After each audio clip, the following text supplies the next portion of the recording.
ఇటీవల పిఠాపురం మాజీ MLA YCP నేత పెండెం దొరబాబు ఆ పార్టీకి రాజీనామా చేసిన సందర్భంగా టీడీపీలోకి చేరుతున్నారనే వార్తల సందర్భంగా పిఠాపురం మాజీ ఎమ్మెల్యే టీడీపీ నేత పివిఎస్ వర్మ కీలక వ్యాఖ్యలు చేశారు. నేను చంద్రబాబు నాయుడు గారికి ఓటర్లో సైనికులు లాంటి వ్యక్తిని. నేను స్థానికుడిని, పిఠాపురంలోనే పుట్టి పెరిగిన వాడిని, నిరంతరం ప్రజల్లో ఉండేవాడిని. నా హవా ఎవడో వచ్చి తగ్గిస్తానంటే తగ్గే హవా కాదు. నేను ప్రతిపక్షంలో ఉన్నా, రూలింగ్లో ఉన్నా, ఎక్కడ ఉన్నా ప్రజల్లో ఉంటా, ప్రజల కష్టాల్లో ఉంటా. అంచేత అటువంటి పట్టించుకోవాల్సిన అవసరం నాకు లేదు.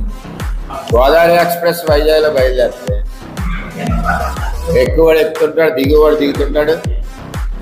ఎక్కిదప్పుడేమో హౌసింగ్ పట్టాలు అమ్ముకున్న డబ్బులు ఉంటే ఆ భోగి